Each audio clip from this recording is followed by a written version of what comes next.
आराध्य भोलेनाथ का? त्याचं कारण हे मंडळी की ज्या वेळेला रामेश्वराची स्थापना केली त्यावेळेला गुरुजी म्हणून दशानन रावणाला बोलवलं. त्यावेळेला रामरायांनी सांगितलं की तुम्ही एवढे महान गुरुजी आहे, पण तुम्हाला नियम माहिती आहे का? मला पूजेला बसता येणार नाही कारण माझी पत्नी इथे नाहीये. ती एका व्यक्तीने पळवली. आता रावणाला माहित नाही का त्यानेच पळवली ना, म्हणून रामराय काय म्हणतात की मला पूजेला बसता येणार नाही म्हणे. एक तर हा पत्नीला घरी सोडून आला उर्मिलाला, आणि माझी पत्नी बरोबर होती तर तिला एका दैत्याने पळवलं. त्याच्यामुळे म्हणे आता पूजेला बसायचं कसं, कोणी बसायचं, हा एक मोठा प्रश्न आहे. काय सगळ्या एक एक चमत्कारिक कथा आहे. तो दशाननाने सांगितलं की माझ्यासारख्या चारही वेद जाणणाऱ्या व्यक्तीला शास्त्र सांगतात, मला कळत नाही की पत्नी असल्याशिवाय तुम्हाला पूजेला बसता येणार नाही. मग म्हणे तुम्हाला जर माहिती आहे तर आता मी पूजा कशी करू? काळजी नाही, विमानात तुमची पत्नी घेऊन आलोय. खास करून या कार्यासाठी मात्र ती तुमच्या शेजारी बसेल, पण पुन्हा मात्र मी तिला घेऊन जाईल. आता अशा पद्धतीचा हा दशानन रावण कशाची कमतरता आहे तुम्ही बघा ना म्हणताय. सगळ्याच गोष्टी त्याच्याकडे, काय नाहीये, सगळ्या गोष्टी. मग असं असताना सुद्धा त्याला आयुष्य कमी का बरं दिलं ब्रह्मदेवांनी? कारण ब्रह्मदेवांचा तो पंतू होता, सख्खा पंतू. हो, असं असताना सुद्धा ब्रह्मदेवांनी त्याच्या नशिबी आयुष्य कमी का लिहिलं? तुम्हाला आश्चर्य वाटेल, रावणाला आयुष्य किती दिलं होतं ब्रह्मदेवांनी माहिती? 14 चौकडीचं आयुष्य. 14 चौकडी. एक चौकडी म्हणजे सत्ययुग, त्रेतायुग, द्वापरयुग, कलियुग म्हणजे एक चौकडी. असे 14 वेळेला 4 युग फिरतील तोपर्यंत रावण हयात. पण असं असताना सुद्धा मग रावण अकाली का गेला हा एक मोठा प्रश्न आहे. जर 14 चौकडीचं त्याला आयुष्य ब्रह्मदेवांनी दिलेलं, असं असताना मात्र रावण अकाली त्रेतायुगामध्ये का गेला? काय कारण? कारण 3. ऐका, रावणाला अकाली जाण्याचं कारण 3 कारण आहे. नंबर 1, ठासून भरलेला अहंकार. अहंकाराचं दुसरं नाव रावण आहे. केवढा अहंकार! अरे प्रत्यक्ष माहिती हा परब्रह्म आहे, हा परमात्मा आहे, परमेश्वर आहे. मनुष्य लीला चालली आहे, केवळ मला मारण्यासाठी म्हणून अवतार घेतलेला आहे. पण शेवटपर्यंत अहंकार ठासून भरलेला, ठासून. काही मानतच नाही कोणाला. अरे म्हणे तो विष्णू काय माझ्या समोर येईल? अध्यक्ष हे जरा जड होतंय खरं तर, पण आता तुमचा आदेश आहे म्हणून मला कसं सांभाळायला लागतंय. आणि त्याच्यात परत 40 किलोचे हार गळ्यात, म्हणजे तुम्ही तर म्हणजे माझी परीक्षाच घेणं चालू पहिल्या दिवशी. म्हणजे दुसरा दिवस कसा असला विचार करायला लागतो बा खरंच. विनंती केली की काढू का, कारण ते हालतंय आता. छे मुळीच नाही म्हणे, आज पहिल्या दिवशी तसंच राहायचं. कमाले म्हणजे सांगण्याचा उद्देश असा. मग रावणाला जाण्याचं पहिलं कारण काय होतं तर ठासून भरलेला अहंकार होता. अहंकाराचं दुसरं नाव रावण. इतका इगो आहे, केवढा इगो. पण मी हे सांगतो की अरे इगो करावा तर रावणाने करावा. आपल्याकडे 3 बिघे जमीन, आपल्याला इगो आहे कशाचा? आहेच काय खिशात तुझ्या? 100चे गांधी बापू पण नाही सापडायचे तुझ्या खिशामध्ये. कशाचा इगो एवढा तुला? अरे इगो करावा तर रावणाने करावा, पण त्या इगो मुळेच त्याचा नाश झाला, हे देखील सगळ्यात महत्वाचं आहे. म्हणजेच काय झालं की सगळ्यात महत्वाची गोष्ट की त्याच्यामध्ये असलेला अहंकार, पहिली गोष्ट. दुसरी गोष्ट, त्याच्याकडून झालेला शक्तीचा अपमान. शक्तीचा अपमान. मंडळी, मी हात जोडून प्रत्येकांना सांगतो, बाबांनो एक गोष्ट लक्षात ठेवा, कधीही आपल्याकडून शक्तीचा अपमान होऊ देऊ नका. शक्ती म्हणजे स्त्री शक्ती, नारी शक्ती. बरं, तिला तुम्ही माता भगिनीच मानलं पाहिजे, त्या पद्धतीनेच त्यांच्याशी वर्तन असलं पाहिजे. ती शक्ती मात्र अत्यंत महत्वाची आहे. आणि म्हणून मी नेहमी असं सांगतो, ज्या ज्या ठिकाणी शक्तीचा अपमान त्या त्या ठिकाणी सर्वनाश. ज्या ठिकाणी शक्तीचा अपमान झाला त्या ठिकाणी सर्वनाश. अरे जगज्जननी जानकीचा अपमान झाला, पतीपासून तिला वेगळं केलं, तोडलं, रावणाचा विनाश. एक सगळ्यात महत्वाचं कारण शक्तीचा अपमान आहे, हे लक्षात घ्या. रावणाच्या नाशाला दुसरं महत्वाचं कारण काय? शक्तीचा अपमान केलाय. अरे एक भाऊ स्वतः रथ चालवतोय, नुकतंच बहिणीचं लग्न झालंय आणि तिची विदाई म्हणे मी स्वतः रथ चालवणार, मी तिचा रथी होणार, सारथी होणार. बापाला आणि काकांना बरं वाटलं की वा वा वा वा, कुठेतरी याच्यात अजूनही माणूस की आहे वा शिल्लक. चालेल म्हणे, हा स्वतः सारथी म्हणून बसलाय. आणि काय ती दिव्य शोभायात्रा चाललेली आहे. सगळ्यात छोट्या बहिणीचं लग्न आहे. 7व्या नंबरची ही बहीण आहे, ती पण सख्खी नाही, सख्खी चुलत बहीण आहे. भाऊ आणि या बहिणीमध्ये 22 वर्षाचं अंतर आहे. हा भाऊ इतका मोठा आहे, बापासारखा आहे जवळजवळ, आणि तो रथ चालवतोय आणि मागे दोघ जण पती पत्नी बसले. आता त्या इथून लग्न आवरून नवरदेवाच्या गावामध्ये त्याच्या महालापर्यंत ती शोभायात्रा चालली आहे.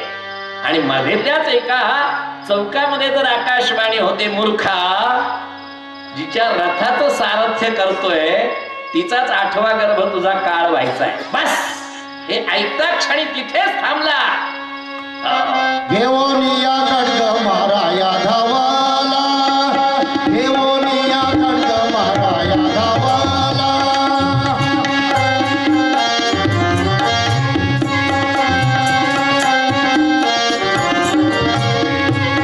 हात धरीला वसुदेवी, हात धरीला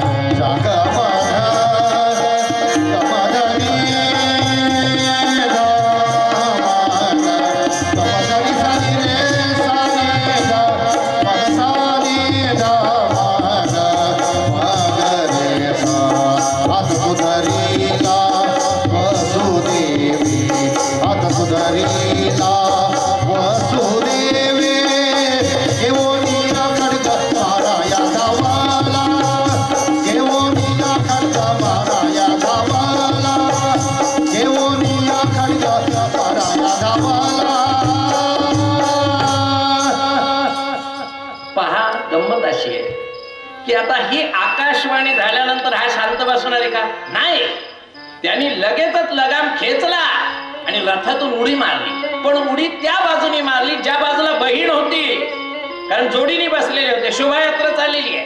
बहीण ज्या बाजूनी होती त्या बाजूने उडी मारली आणि नुसती उडी मारून थांबला नाही, पटकन बहिणीचे केसच धरले आणि खसकन तिला रथातून खाली खेचलं. ती धरपडली ना खाली. केस धरलेले, केस धरलेले, आणि एवढ्यावर थांबला नाही, लगेचच त्यांनी म्यानेत खडग उपसलं आणि मारणार. वसुदेवांना तर कळेच ना काय चाललंय हे. अचानक वसुदेवांनी पटकन रथातून उडी मारली, पायच धरले शालकाचे. अहो हे काय करतात, काय करताय? कळत नाही का मी काय करतोय ते? तिला मी मारून टाकतोय. अहो काय बोलताय तुम्ही? तुम्हाला काही माहित नाही की काय? धर्मशास्त्र काय म्हणतं? 100 किडे मारल्यानंतर 1 बेडूक मारण्याचं पाप लागतं. 100 बेडूक मारल्यानंतर 1 कोंबड मारण्याचं पाप लागतं. 100 कोंबडे मारल्यानंतर 1 बोकड मारण्याचं पाप लागतं.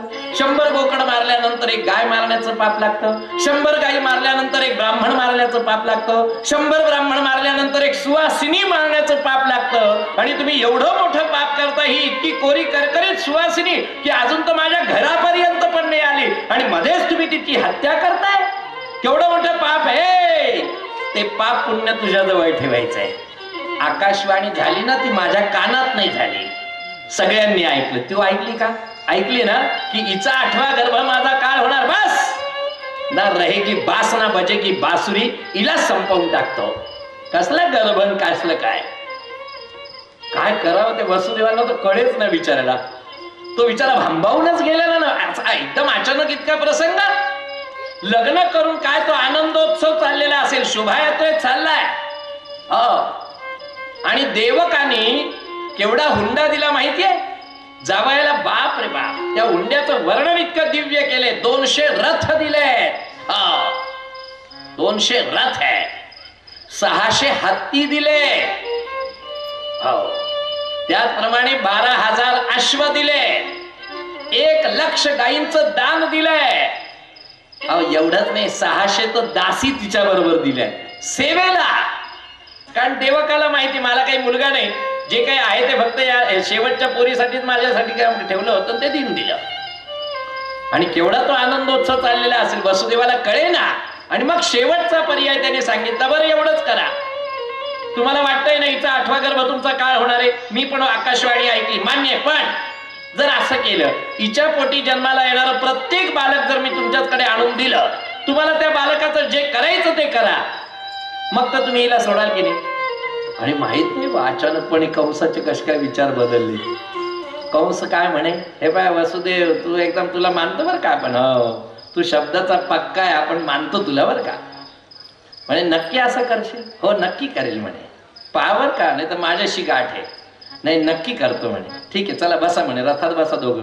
आता ते वसुदेवाला असं वाटलं सुटले एकदाचे, आता आपण आपल्या घरी जायचंय की काय. नाही, चौकातून रथ वळवला पुन्हा आपल्याच घरी. त्याला कळत ना की परत मागे का बरं आलो आपण. बरं आल्यानंतर कंसाचा बाप उग्रसेन जो राजगादीवर आहे, त्याने सांगितलं अरे मूर्खा, विदाई झालेल्या पोरीला शोभायात्रेतून पुन्हा मागे आणायचं नसतं, अत्यंत वाईट आहे. तो काय ऐकतो का.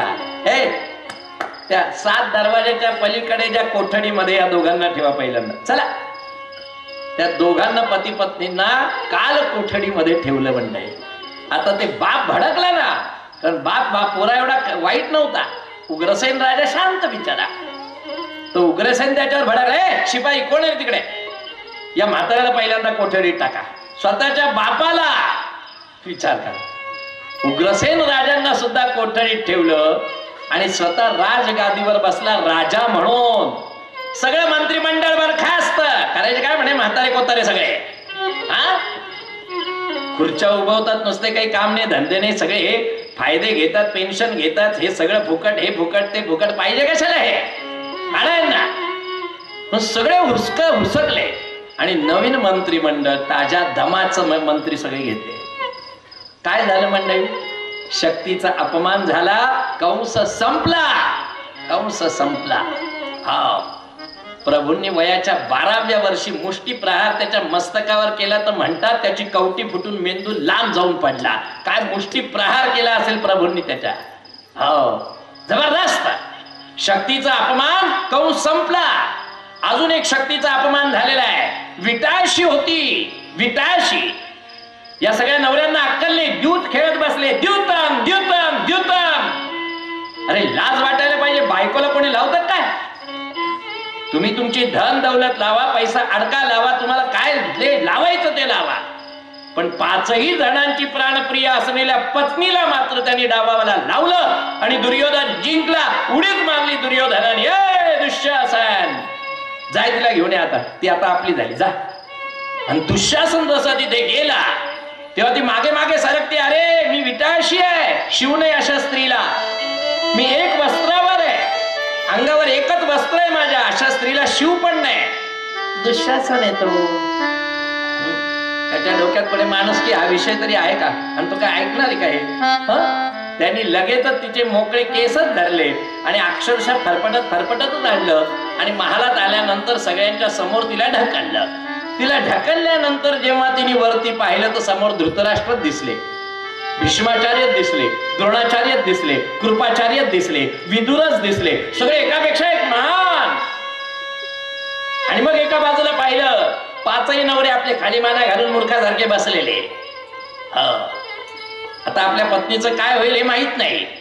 सगळ्यांच्या माना खाली, दुर्योधन कर्ण बसलेले, शकुनी बसलाय शेजारी. पण पहिली चूक केली कर्णाने, हे लक्षात घ्या मंडळी. कर्णाला काही लोक फार चांगलं समजतात. कर्ण काय बोलला माहितीये भर सभेमध्ये, जेव्हा ही द्रौपदी सगळ्यांच्या समोर जाऊन रडत होती, अरे तुमच्या घराण्याची इज्जत आहे, मी माझी इज्जत लुटायला निघालेत, हे वाचवा मला. भीष्माचार्य, द्रोणाचार्य, कृपाचार्य सगळ्यांकडे एकाची हिंमत नाही बोलण्याची, एकाची हिंमत नाही झाली. शकुनी आणि दुर्योधनाच्या याच्यामध्ये सगळे विचार करा मंडळी. आणि कर्ण शेवटी काय बोलला माहिती, अरे ही कसली म्हणे पतिव्रता, ही तर 5 नवऱ्यांजवळ झोपती, हिला काय ते पतिव्रता म्हणायची. हिच्या नावातच पांचाली म्हणतात, ही तर वेश्या आहे. त्यांनी वेश्या शब्द वापरलाय आणि मग दुर्योधन चेकाळला आणि चेकाळलेल्या दुर्योधनाने आपलं वस्त्र उघडं केलं, मांडी उघडी केली सर्वांच्या समक्ष भर सभेमध्ये आणि मग दुःशासनाला सांगितलं हिला नग्न कर आणि माझ्या मांडीवर आणून बसव. पहिल्यांदा तर कर्णाने चिथवलंय त्याला. कर्णाने चिथवलं तेव्हा दुर्योधन भडकलाय आणि तडकलाय. त्याला तर काय, तो दुष्ट दुराचारीच होता. तुम्हाला कल्पना आहे मंडळी, एका घरंदाज पतिव्रता स्त्रीची अवहेलना भर सभेमध्ये झाली. काय घडलं? अरे 18 अक्षौहिणी सैन्य संपलं. एक कौरव सुद्धा औषधाला राहिला नाही, सगळे संपले, एक पण नाही. शक्तीचा अपमान लक्षात घ्या. आणि म्हणून मी नेहमी असं सांगतो, यत्र नार्यस्तु पूज्यन्ते रमन्ते तत्र देवताः, यत्र नार्यस्तु न पूज्यन्ते सर्वा वेदा क्रिया फलाः. ज्या घरामध्ये नारीची पूजा आहे समजायचं ते घर गोकुळे मंडळी, घर गोकुळे. आणि ज्या घरामध्ये नारीची पूजा नाही समजायचं ते घर स्मशानवत आहे. लिहून ठेवा, लिहून ठेवा. नारीची पूजा याचा अर्थ असा नाही की सकाळी स्नान झाल्यावर तिला चौरंगावर बसवून तिचे पाय धुवायचे. मुळात असं कुठल्या स्त्रीला आवडणारच नाही की नवऱ्याने आपले पाय धुवावेत, शक्यच नाही. पण त्या घरात तिचं जे काही नातं आहे, माता म्हणून, भगिनी म्हणून, पत्नी म्हणून, कन्या म्हणून जे काही नातं आहे त्या नात्याचा सन्मान राखणं याचा अर्थ तिची पूजा. आणि ज्या घरात नारीची पूजा होईल समजायचं त्या घरात सगळ्यांचं कल्याण होतं. म्हणून आपण म्हणतो ना, गुरुजी काय सांगू तुम्हाला, ही दुसरी सून आमच्या घरी आली ना, काय तिचा पायगुण हो, वा वा वा वा, धोच आहे आमच्या घरात, काही कशाची कमतरताच नाही. अरे निव्वळ तिचा पायगुणाने मिळतंय तुला. ती कुठेही 8 तास 9 तास ड्युटी करत नाही, पण तिचा पायगुणच इतका दिव्य आहे. मग अशा वेळेला तिची किंमत देखील तुम्हाला करता आली पाहिजे, तिला सुख देता आलं पाहिजे. आता तिला जे काही अपेक्षित आहे ती आपल्या नवऱ्याकडे मागेल का शेजाऱ्याकडे मागेल? स्वाभाविक आहे. ही जबाबदारी आहे प्रत्येक पतीची, हे लक्षात घ्या. अनेक मुलींना मी सांगतो, गुरुजी तुम्ही सांगितल्या भविष्याप्रमाणे अगदी तसंच घडलं. म्हटलं काय घडलं? महिना सुद्धा चुकला नाही लग्नाचा. म्हटलं बर, तू खुश आहे का? हो. गुरुजी तुम्ही बोलले तसंच झालं. कसं? नवरा माझा काय फुलात ठेवतो, मला फुलात शब्द झेलतो, माझा झेलतो. मी म्हणायचा अवकाश किती लगेच तयारच. मी म्हंटल मग खुश आहे ना तू आता? म्हणे हो. पण मग आज मी तुम्हाला वेगळी विनंती करायला आली. काय विनंती? अशी की हे मरेपर्यंत आयुष्यभर असंच राहिलं पाहिजे. आमच्या दोघांमधलं प्रेम इतकं अतूट असलं पाहिजे, तो विश्वास, तो आदर, एकमेकांबद्दलची एवढी एकरूपता कायम असली पाहिजे. याच्यासाठी काही व्रतवैकल्य असेल, उपास असेल, तुम्ही जे सांगाल ते मी करेल, पण मात्र गुरुजी हे टिकलं पाहिजे. म्हटलं राजा मी सांगेल ते करशील तू? अवश्य करेल गुरुजी. म्हटलं पहा बरं, काही तुला देव नाही, धर्म नाही, व्रत नाही, वैकल्य नाही, उपास नाही, तापास नाही, तीर्थ नाही, यात्रा नाही, काहीच करायचं नाही. मग काय करायचं? रोज सकाळी पतीच्या आधी तुझं स्नान झालेलं असलं पाहिजे. पतीचं स्नान झाल्यानंतर त्यांना पाटावर चौरंगावर बसवा, त्यांचे पाय धुवा आणि एक पळीभर चरणामृत त्यांचं घ्या. आयुष्यात दुसरा देव सुद्धा करायची गरज पडणार नाही. आणि मी तुम्हाला खात्रीने सांगतो, संसार सुखाचा नाही झाला मी जबाबदार. अनेक मुली करतात ते, आजही करतात ते, माझ्यावर विश्वास ठेवून. पण त्यातल्या काही आजकालच्या मुली आहेत डबल ग्रॅज्युएट शिकलेल्या, हो एमटेक झालेल्या, एमई झालेल्या. मग त्या म्हणतात की गुरुजी आम्ही तुम्ही सांगितल्याप्रमाणे नियम करतो, आम्ही रोज त्यांच्या चरणाचं तीर्थ घेतो. पण हा भाऊच रोज ड्युटीवरून येताना बाहेरनं तीर्थच घेऊन येत असेल, रस्त्याने येताना लेझिम खेळत खेळत येत असेल, एखाद्या गटारीत लोळत असेल, तर मात्र आम्ही कोणाच्या पायाचं तीर्थ घ्यायचं? अगदी सत्य आहे. प्रत्येकाला आपली पत्नी जानकी हवी आहे, त्याच्यासाठी राम व्हावं लागतं रे बाबांनो. रावणाला कधीच जानकी मिळत नाही, हे लक्षात घ्या. त्याच्यामुळे तुम्ही राम व्हा तर निश्चित जानकी तुमची पत्नीच असणार यात शंकाच नाहीये. आणि म्हणून सगळ्यात महत्वाची गोष्ट अशी की दुसरा विषय, रावणाचा जो विनाश झाला त्याला दुसरं कारण हे की शक्तीचा अपमान रावणाकडून झालाय, लक्षात घ्या. आणि तिसरं कारण रावणाच्या नाशाचं ते म्हणजे रावण ब्राह्मण आहे. पण रावणाच्या संपूर्ण जीवनामध्ये जर तुम्ही पाहिलं, 7 लाख ज्याची सोन्याची घरं पण मात्र त्याच्या हातून कधीही 5 ग्रॅम सोन्याचं दान सुद्धा घडलं नाही. लक्षात घ्या बरं मंडळी, आयुष्यात दानाचं महत्व काय आहे. कलियुगामध्ये तो धर्म केवळ एका पायावर आहे आणि तो एक पाय म्हणजे दान आहे. पण ते दान आपल्याला करता आलं पाहिजे. आधी पावती दे, आधी फारशी तयार कर आईच्या स्मरणार्थ बापाच्या निमित्ताने, आणि मग तुम्ही चेक फाडून देत असाल शून्य किंमत, शून्य. अरे ज्याचा हिशोब केला जातो, जिथे आपलं नाव टाकलं जातं त्याला दान म्हणत नाही, त्याला व्यवहार म्हणतात. लक्षात घ्या. आणि व्यवहाराचं पुण्य शून्य आहे. दान करा, दान घडू द्या. दान त्याला करणं म्हणतात की उजव्या हाताने द्यावं तर डाव्या हाताला कळायला नको, इतकं ते गुप्त असलं पाहिजे. इथे तर दिलं एवढं असं गावगावात जास्त, त्याला दान नाही म्हणायचं, त्याला व्यवहार म्हणा, त्याला मदत म्हणा, त्याला भीक म्हणा, पण दान नाही म्हणता येणार. हे लक्षात घ्या. त्याच्यामुळे ही गोष्ट पहिल्यांदा समजून घ्यायची. अगदी साधं सोपं उदाहरण, परवाच मी धुळ्याच्या कथेला तेच सांगितलं की तुम्ही घरी कोणाला जेवायला बोलवलं किंवा ब्राह्मणाला जेवायला बोलवलं, त्याला तुम्ही यथेच्छ अगदी आग्रह करून करून भरपेट जेवू घातलं, पण त्याच्या पानाशी 1 रुपया नाही ठेवला तर ते दान होणार नाही, अन्नदान धरलं जाणार नाही. हे लिहून ठेवा. तुम्ही जेवू घातलं बा प्रेमाने, समजा ठीक आहे, मान्य आहे, आणि म्हणून ते जेवण होईल, अन्नदान मात्र घडणार नाही. कारण दान तेव्हा घडतं त्यावर दक्षिणा द्यावीच लागते, हा नियम आहे. तेव्हा त्याला दान म्हटलं जातं. दुसऱ्याच दिवसापासून माऊलीने माझ्या पानापुढे 500 रुपये. मी म्हटलं कसले का? चूक झाली म्हणे गुरुजी, 3 दिवसात मला कळलं नव्हतं म्हणून. म्हणजे त्या तिने द्यावे म्हणून मी बोललो हे नाहीये. मला सांगण्याचा उद्देश हा आहे की आपण भरपूर करतोय पण आपल्याला हे कळत नाही. अरे सुवर्णाचं दान देतात पण त्याच्यावर दक्षिणाच दिली नाही. परवाच दिलं मला, मिलिंद्रा होतेच तिथे. 9 दिवसाचा यज्ञ झाला आणि काय असतील त्यांचे व्यवहार करोडोंचे, ते काही मला कल्पना नाही, पण त्यांच्या पत्रिका माझ्याकडे असल्यामुळे मीच ते सांगत असल्यामुळे म्हणून त्यांच्या हातून तो यज्ञ करणं भाग होतं. 7व्या दिवशी यजमान माझ्या शेजारी आले, गुरुजी कमाल आहे तुमची. म्हटलं काय झालं? अगदी तुम्ही बोलले, तुम्ही ते कर्म आमच्याकडून करून घेतात ना, याच्यातच सगळं आलं. म्हटलं झालं काय? म्हणे 1.5 वर्षापासून ज्या व्यवहारासाठी माझा आटापिटा चालला होता तो झाला. 60 कोटीचा व्यवहार फायनल झाला आणि टोकन दिलं, झालं फायनल. त्या व्यक्तीने दिलं ना मला 5 तोळ्याचं सोन्याचं. काही आम्हाला माहितही नव्हतं, पण तेवढं घेऊनही मी प्रसन्न नाही झालं. म्हटलं रुपया दे वरतून. काय गुरुजी? म्हटलं नाही ना त्याच्या सुवर्णदान नाही होणार नाही, भेट होईल ती. की गुरुजींना मी भेट दिलं बा, मला भेट नको रजा, दान दे तर त्याचं पुण्य तुला मिळेल. भेटीचं पुण्य नाही आहे हे लक्षात घ्या. आणि त्यामुळे रावणाची 3री चूक की त्याच्याकडून दान घडलं नाही. या पद्धतीने आपल्याला आता काही नियमांमध्ये ही शिवपुराण कथा ऐकायची.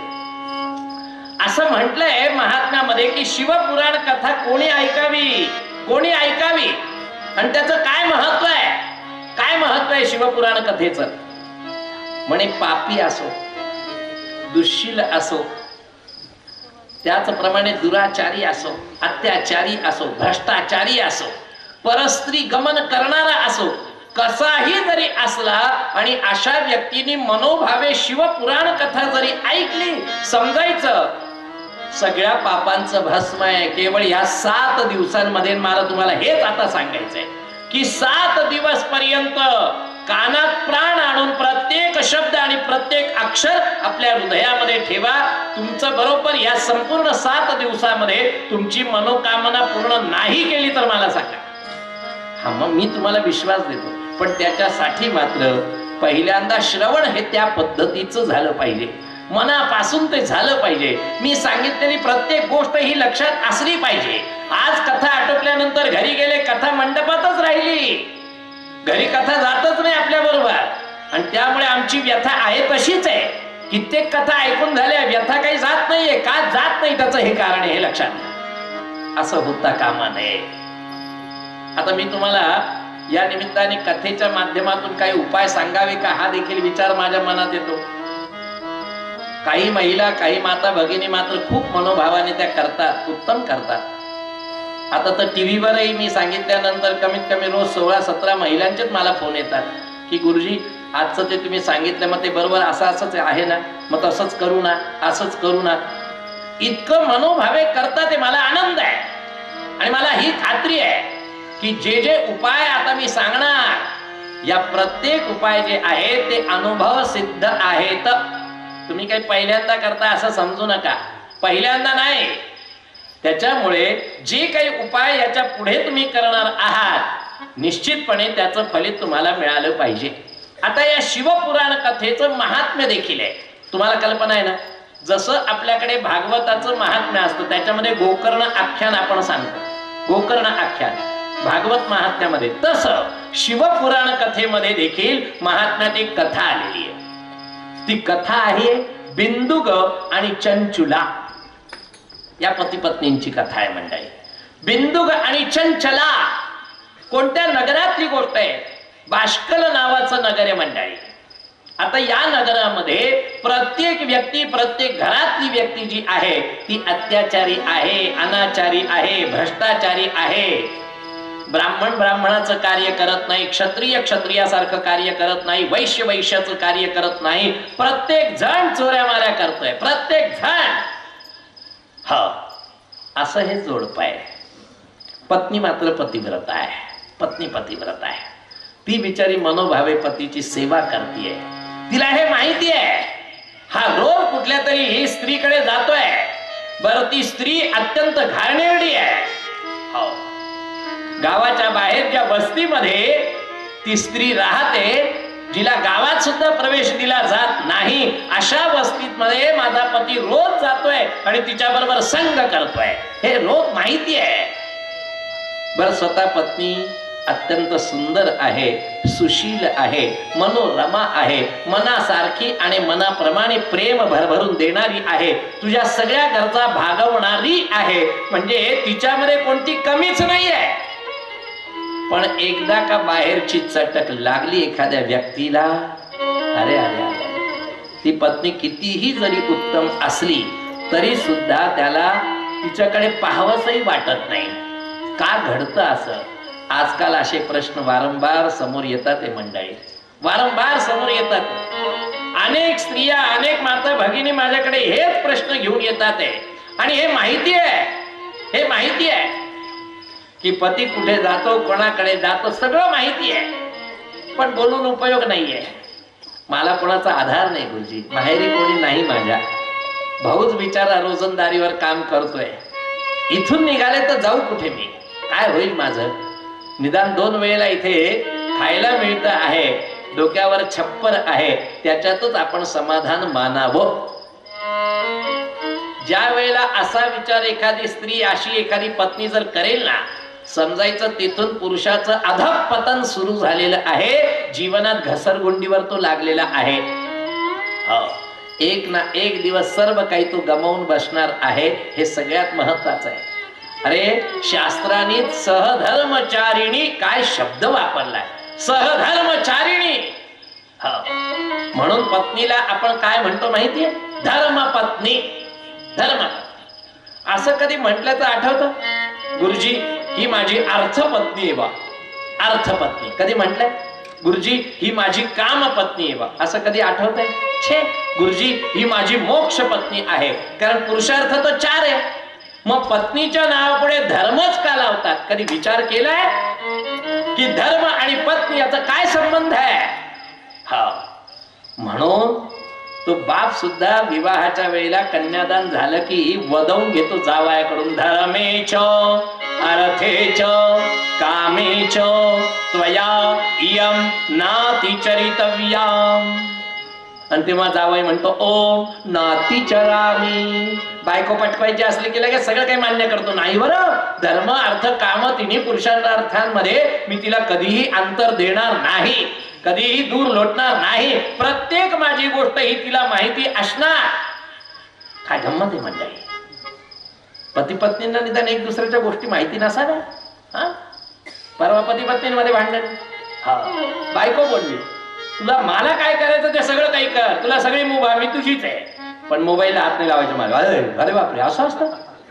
असं काय नेमकं मोबाईल मध्ये?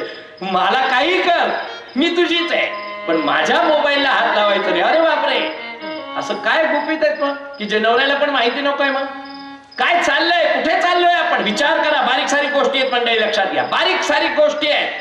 त्यानंतर एक ब्राह्मण मारल्याचं पाप लागतं, 100 ब्राह्मण मारल्यानंतर एक सुवासिनी मारण्याचं पाप लागतं. आणि तुम्ही एवढं मोठं पाप करता, ही इतकी कोरी करकरीत सुवासिनी की अजून तर माझ्या घरापर्यंत पण नाही आली, आणि मध्येच तुम्ही तिची हत्या करताय. केवढं मोठं पाप आहे ते. पाप पुण्य तुझ्या जवळ ठेवायचंय. आकाशवाणी झाली ना, ती माझ्या कानात नाही झाली, सगळ्यांनी ऐकलं. तू ऐकली का? ऐकली ना की हिचा 8वा गर्भ माझा काळ होणार. बस ना रहेगी बास ना बजेगी बासुरी, हिला संपवून टाकतो.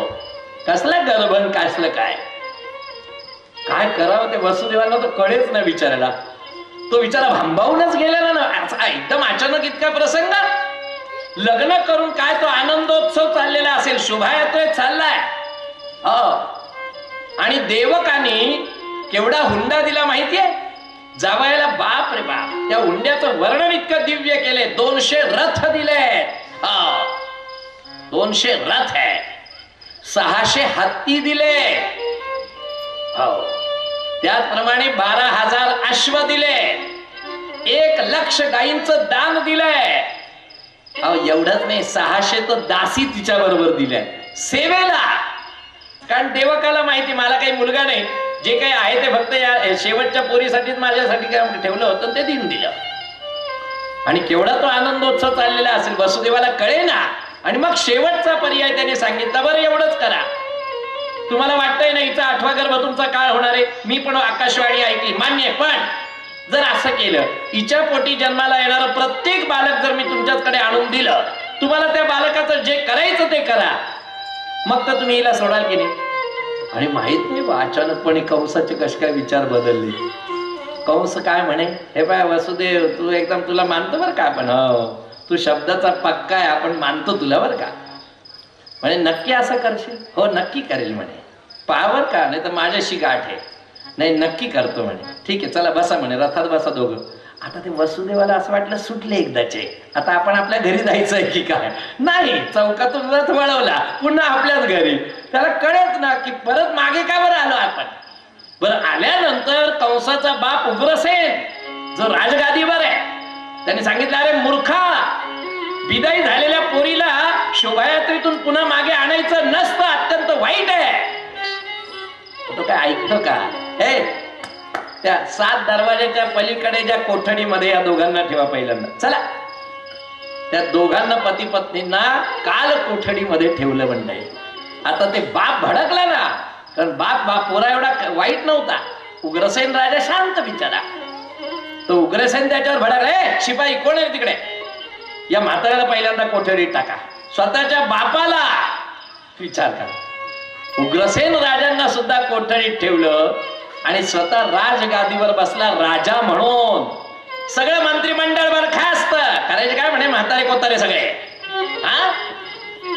खुर्च्या उभवतात, नुसते काही काम नाही, धंदे नाही, सगळे हे फायदे घेतात, पेन्शन घेतात, हे सगळं फुकट, हे फुकट, ते फुकट, पाहिजे कशाला हे ना. सगळे हुसकले आणि नवीन मंत्रिमंडळ ताज्या दमाचं मंत्री सगळे घेतले. काय झालं मंडळी, शक्तीचा अपमान झाला, कंस संपला. कंस संपला. प्रभूंनी वयाच्या 12व्या वर्षी मुष्टी प्रहार त्याच्या मस्तकावर केला तर म्हणतात त्याची कवटी फुटून मेंदू लांब जाऊन पडला. काय मुष्टी प्रहार केला असेल प्रभूंनी त्याच्या.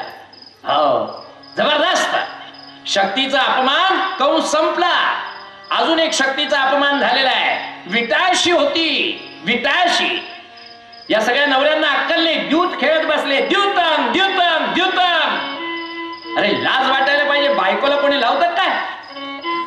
तुम्ही तुमची धन दौलत लावा, पैसा अडका लावा, तुम्हाला काय लावायचं ते लावा, पण 5ही जणांची प्राणप्रिय असलेल्या पत्नीला मात्र त्यांनी डावाला लावलं आणि दुर्योधन जिंकला. उडीच मारली दुर्योधनाने, ए दुःशासन जाय तिला घेऊन ये, आता ती आता आपली झाली, जा. आणि दुःशासन जसा तिथे गेला तेव्हा ती मागे मागे सरकते, अरे मी विटाळशी आहे, शिव नाही अशा स्त्रीला, मी एक वस्त्रावर आहे, अंगावर एकच वस्त्र आहे माझ्या, अशा स्त्रीला शिव पण नाही. दुःशासन आहे तो. त्याच्या डोक्यात पुढे माणूस की हा विषय तरी आहे का, आणि तो काय ऐकणार आहे का हे? त्यांनी लगेचच तिचे मोकळे केसच धरले आणि अक्षरशः फरफटतच आणलं आणि महालात आल्यानंतर सगळ्यांच्या समोर तिला ढकललं. तिला ढकलल्यानंतर जेव्हा तिने वरती पाहिलं तर समोर धृतराष्ट्र दिसले, भीष्माचार्य दिसले, द्रोणाचार्य दिसले, कृपाचार्य दिसले, विदुरच दिसले, सगळे एकापेक्षा एक महान. आणि मग एका बाजूला पाहिलं पाचही नवरे आपले खाली माना घालून मूर्खासारखे बसलेले. आता आपल्या पत्नीचं काय होईल हे माहित नाही. सगळ्यांच्या माना खाली, दुर्योधन कर्ण बसलेले, शकुनी बसलाय शेजारी. पण पहिली चूक केली कर्णाने हे लक्षात घ्या मंडळी. कर्णाला काही लोक फार चांगलं समजतात. कर्ण काय बोलला माहितीये भर सभेमध्ये, जेव्हा ही द्रौपदी सगळ्यांच्या समोर जाऊन रडत होती, अरे तुमच्या घराण्याची इज्जत आहे, मी माझी इज्जत लुटायला निघालेत, हे वाचवा मला. भीष्माचार्य, द्रोणाचार्य, कृपाचार्य सगळ्यांकडे एकाची हिंमत नाही बोलण्याची, एकाची हिंमत नाही झाली. शकुनी आणि दुर्योधनाच्या याच्यामध्ये सगळे विचार करा मंडळी. आणि कर्ण शेवटी काय बोलला माहिती, अरे ही कसली म्हणे पतिव्रता, ही तर 5-5 नवऱ्यांजवळ झोपती, हिला काय पतिव्रता म्हणायची. तिच्या नावातच पांचाली म्हणतात, ही तर वेश्या आहे. त्यांनी वेश्या शब्द वापरलाय. आणि मग दुर्योधन चेकाळला आणि चेकाळलेल्या दुर्योधनाने आपलं वस्त्र उघडं केलं, मांडी उघडी केली सर्वांच्या समक्ष भर सभेमध्ये. आणि मग दुःशासनाला सांगितलं, हिला नग्न कर आणि माझ्या मांडीवर आणून बसव. पहिल्यांदा तर कर्णाने चिथवलंय त्याला, कर्णाने चिथवलं तेव्हा दुर्योधन भडकलाय आणि तडकलाय. त्याला तर काय, तो दुष्ट दुराचारीच होता. तुम्हाला कल्पना आहे मंडळी, एका घरंदाज पतिव्रता स्त्रीची अवहेलना भर सभेमध्ये झाली. काय घडलं, अरे 18 अक्षौहिणी सैन्य संपलं, एक कौरव सुद्धा औषधाला राहिला नाही, सगळे संपले, एक पण नाही. शक्तीचा अपमान लक्षात घ्या. आणि म्हणून मी नेहमी असं सांगतो, यत्र नार्यस्तु पूज्यन्ते रमन्ते तत्र देवताः, यत्र नार्यस्तु न पूज्यन्ते सर्वा वेदा क्रिया फलाः. ज्या घरामध्ये नारीची पूजा आहे, समजायचं ते घर गोकुळे मंडळी, घर गोकुळे. आणि ज्या घरामध्ये नारीची पूजा नाही, समजायचं ते घर स्मशानवत आहे. लिहून ठेवा, लिहून ठेवा. नारीची पूजा याचा अर्थ असा नाही की सकाळी स्नान झाल्यावर तिला चौरंगावर बसवून तिचे पाय धुवायचे. मुळात असं कुठल्या स्त्रीला आवडणारच नाही की नवऱ्याने आपले पाय धुवावे, शक्यच नाही. पण त्या घरात तिचं जे काही नातं आहे, माता म्हणून, भगिनी म्हणून, पत्नी म्हणून, कन्या म्हणून जे काही नातं आहे, त्या नात्याचा सन्मान राखणं याचा अर्थ तिची पूजा. आणि ज्या घरात नारीची पूजा होईल, समजायचं त्या घरात सगळ्यांचं कल्याण होतं.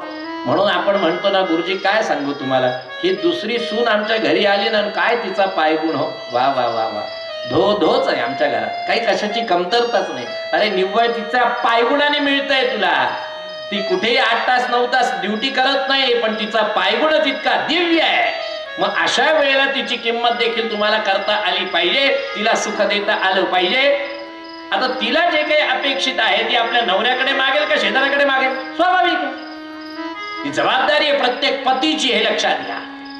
अनेक मुलींना मी सांगतो, गुरुजी तुम्ही सांगितल्या भविष्याप्रमाणे अगदी तसंच घडलं. म्हटलं काय घडलं, महिना सुद्धा चुकला नाही लग्नाचा.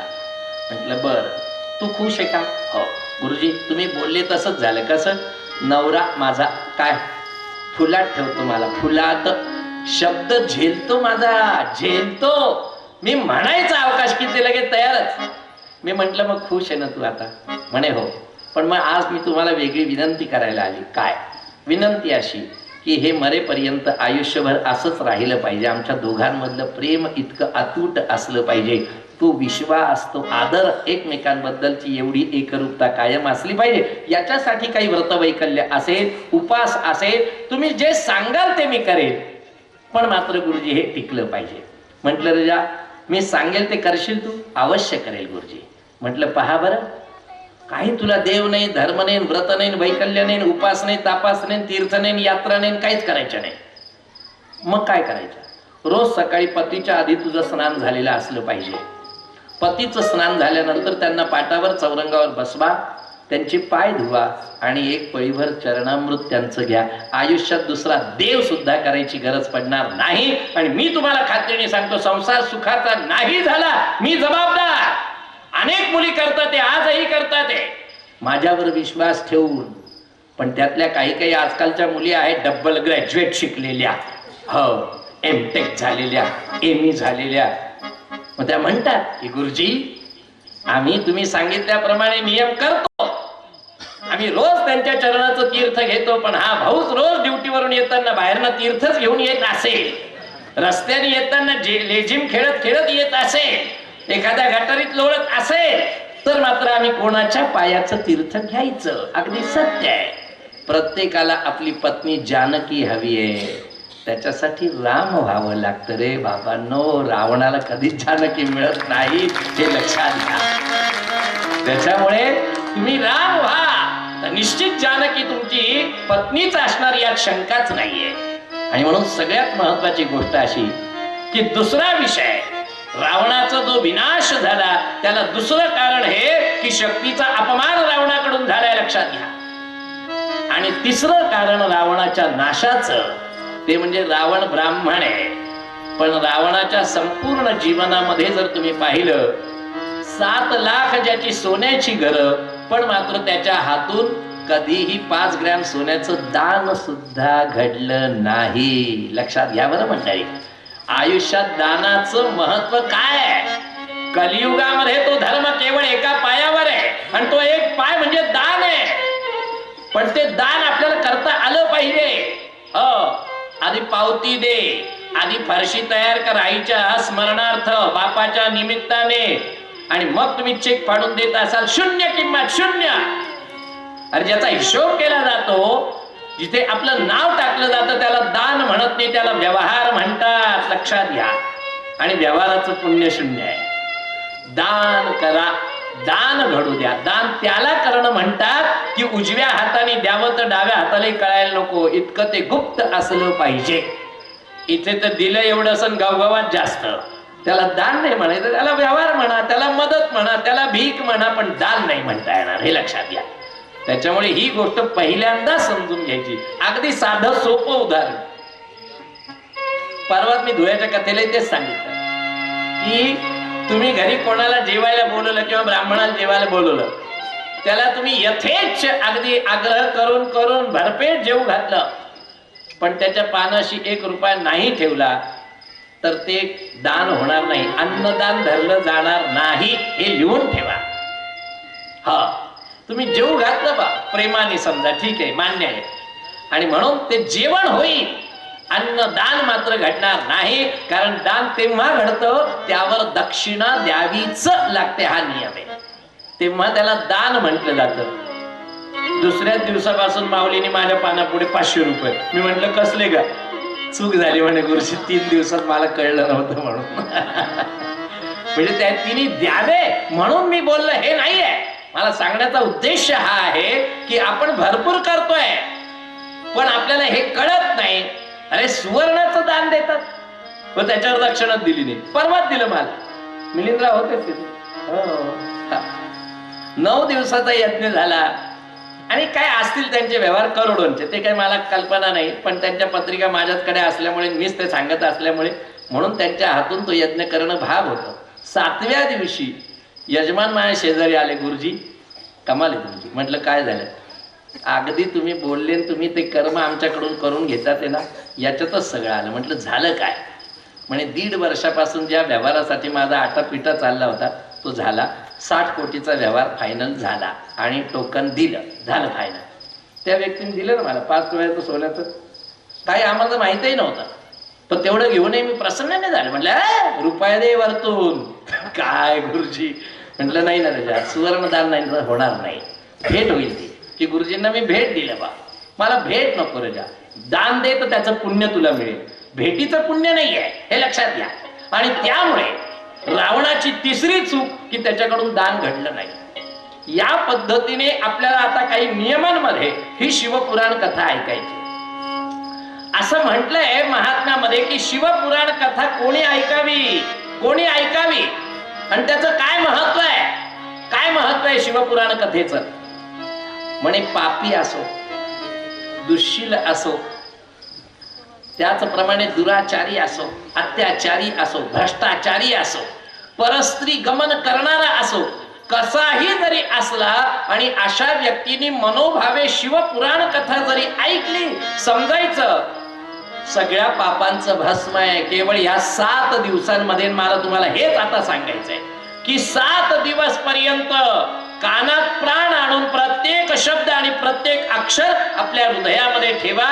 तुमचं बरोबर या संपूर्ण 7 दिवसामध्ये तुमची मनोकामना पूर्ण नाही केली तर मला सांगा. हा, मग मी तुम्हाला विश्वास देतो, पण त्याच्यासाठी मात्र पहिल्यांदा श्रवण हे त्या पद्धतीचं झालं पाहिजे, मनापासून ते झालं पाहिजे. मी सांगितलेली प्रत्येक गोष्ट ही लक्षात असली पाहिजे. आज कथा आटोपल्यानंतर घरी गेले, कथा मंडपातच राहिली, घरी कथा जातच नाही आपल्या बरोबर, आणि त्यामुळे आमची व्यथा आहे तशीच आहे. कित्येक कथा ऐकून झाल्या, व्यथा काही जात नाहीये. का जात नाही त्याचं हे कारण आहे, हे लक्षात घ्या. असं होता कामा नये. आता मी तुम्हाला या निमित्ताने कथेच्या माध्यमातून काही उपाय सांगावे का, हा देखील विचार माझ्या मनात येतो. काही महिला, काही माता भगिनी मात्र खूप मनोभावाने त्या करतात, उत्तम करतात. आता तर टीव्हीवरही मी सांगितल्यानंतर कमीत कमी रोज 16-17 महिलांचेच मला फोन येतात की गुरुजी आजचं ते तुम्ही सांगितलं, मग ते बरोबर असंच आहे ना, मग तसंच करू ना, असंच करू ना. इतकं मनोभावे करतात, ते मला आनंद आहे. आणि मला ही खात्री आहे की जे जे उपाय आता मी सांगणार, या प्रत्येक उपाय जे आहेत ते अनुभव सिद्ध आहेत. तुम्ही काही पहिल्यांदा करता असं समजू नका, पहिल्यांदा नाही. त्याच्यामुळे जे काही उपाय याच्या पुढे तुम्ही करणार आहात, निश्चितपणे त्याचं फलित तुम्हाला मिळालं पाहिजे. आता या शिवपुराण कथेचं महात्म्य देखील आहे. तुम्हाला कल्पना आहे ना, जसं आपल्याकडे भागवताचं महात्म्य असतं, त्याच्यामध्ये गोकर्ण आख्यान आपण सांगतो, गोकर्ण आख्यान भागवत महात्म्यामध्ये, तसं शिवपुराण कथेमध्ये देखील महात्म्यात एक कथा आलेली आहे. ती कथा आहे बिंदुक आणि चंचुला या पती पत्नींची कथा आहे मंडळी. बिंदुक आणि चंचला कोणत्या नगरातली गोष्ट आहे? बाष्कल नावाचं नगर आहे मंडळी. आता या नगरामध्ये प्रत्येक व्यक्ती, प्रत्येक घरातली व्यक्ती जी आहे ती अत्याचारी आहे, अनाचारी आहे, भ्रष्टाचारी आहे. ब्राह्मण ब्राह्मणाचं कार्य करत नाही, क्षत्रिय क्षत्रियासारखं कार्य करत नाही, वैश्य वैश्याचं कार्य करत नाही. प्रत्येक जण चोऱ्या माऱ्या करतोय, प्रत्येक जण. हा, असं हे जोडप आहे. पत्नी मात्र पतिव्रत आहे, पत्नी पतिव्रत आहे. ती बिचारी मनोभावे पतीची सेवा करतीये. तिला हे माहिती आहे हा रोज कुठल्या तरी ही स्त्रीकडे जातोय. बरं, ती स्त्री अत्यंत घाणेरडी आहे.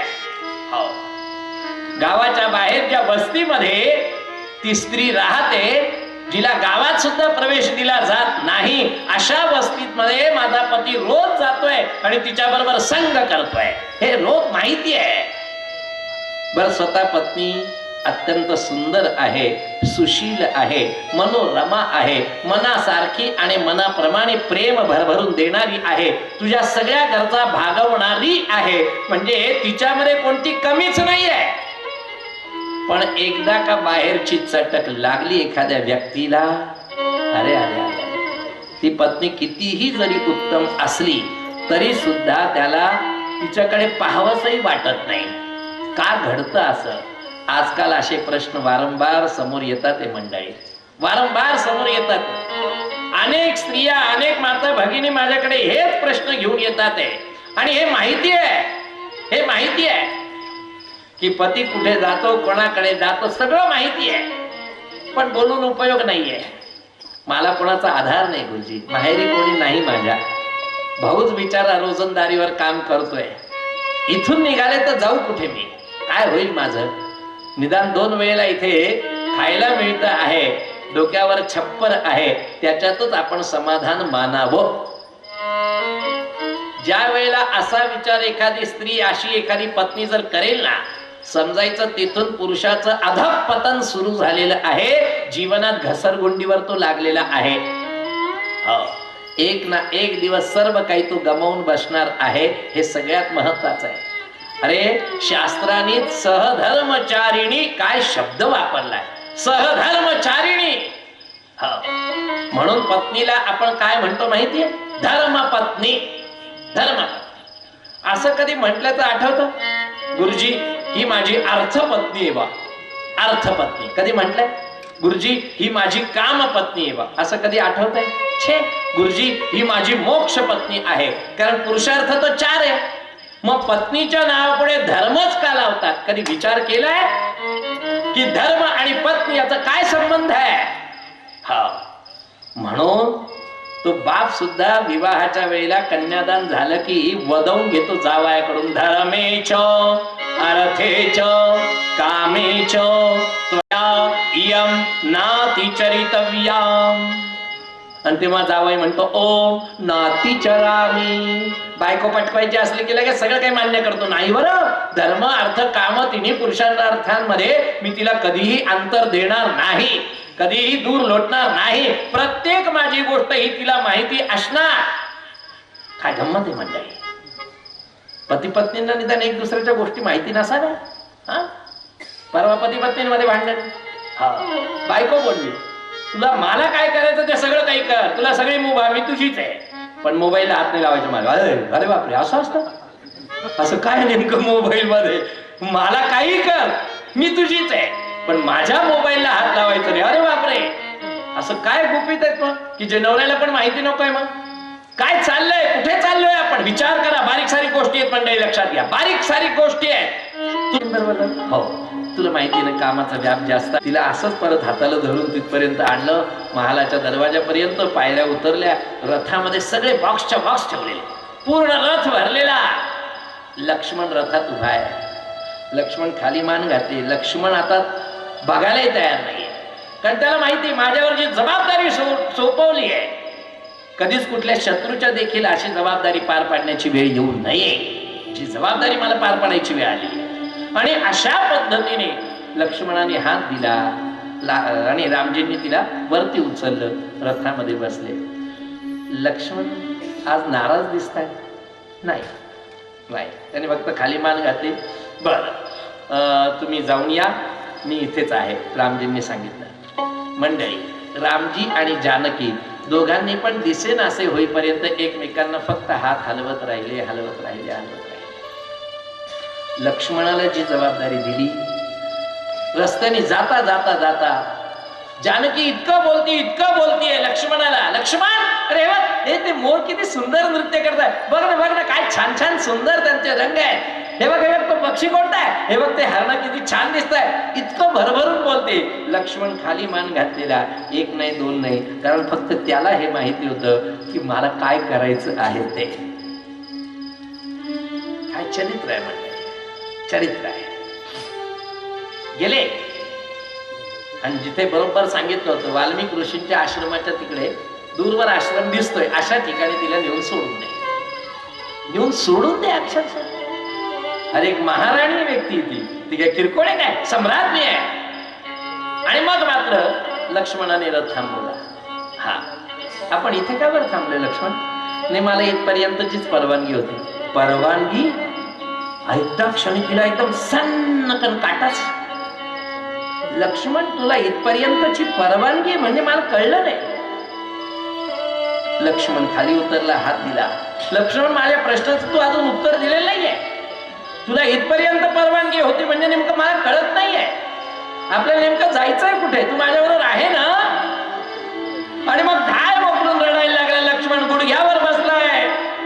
नाही, मला तुम्हाला इथेच राहण्यामध्ये सोडून देण्याची जबाबदारी इथपर्यंतचीच आहे. बस, मी आता याच्या पुढे तुमच्या बरोबर येऊ शकणार नाही. आमच्या बंधुराजांनी, रामराजांनी तुमचा त्याग केलेला आहे, ते तुमचं तोंड नाही पाहू इच्छित नाही. अशा परिस्थितीत तिला भोवळ येऊन ती खाली पडली. तिला कसं बसं घेतलं, पाण्याचा शिपका दिला, तिला पुन्हा जागृत केलं. धाय मोकळून रडायला लागली. अरे, सूर्यवंशातले राजे असं करतात? आपल्या प्राणप्रिय पत्नीला भरते दिवस असताना रानात सोडून देतात? हा तुमचा सूर्यवंश आहे, हे तुमचे रामजी आहे. आणि पुन्हा थोबाडीत मारून घेतली. छे. अरे, मी कोणाबद्दल बोलली? मी रामजींबद्दल बोलली. माझी चूक झाली. पण का रे लक्ष्मण, आता मी करू तर काय करू नये? एवढ्या घनघोर अरण्यामध्ये अशा परिस्थितीत मी आता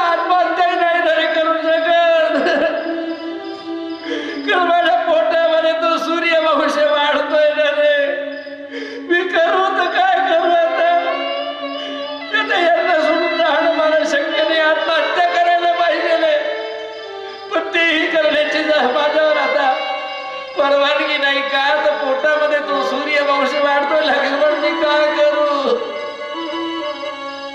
रडता रडता पुन्हा ती बेशुद्ध झाली.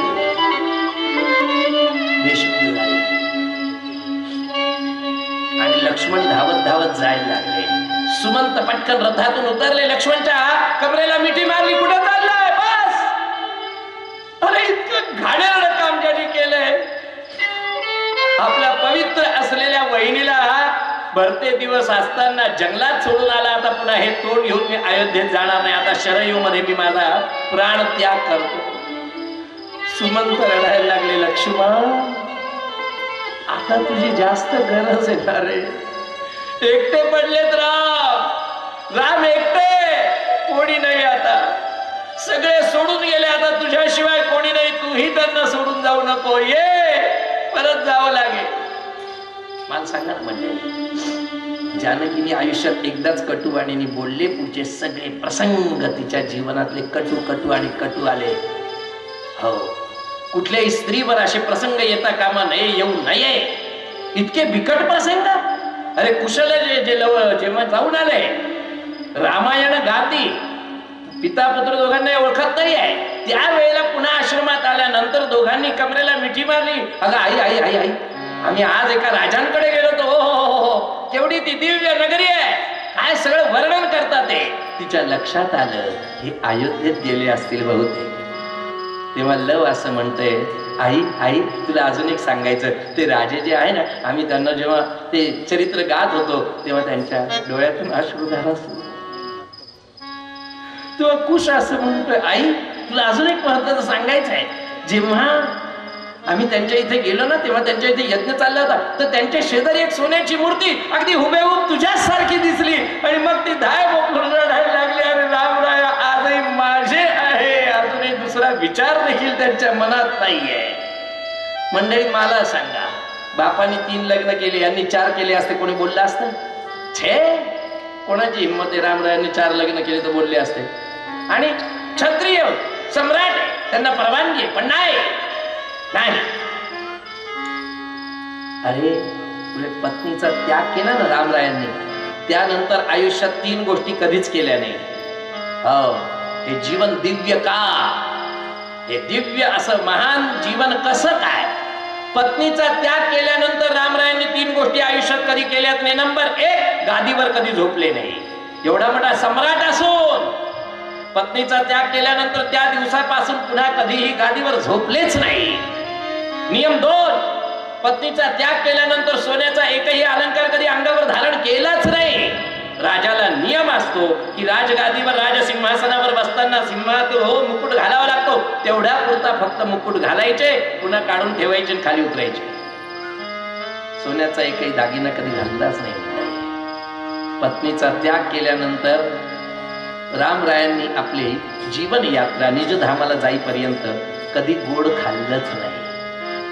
मला सांगा मंडळी, अशी व्यक्ती होणे आहे हे जीवन दिव्य का? त्याचं कारण ते आपला विषय याच्यामुळे चालला होता की नरकात जाण्याची लक्षणं. दुसरं कारण कटुताच वाणी.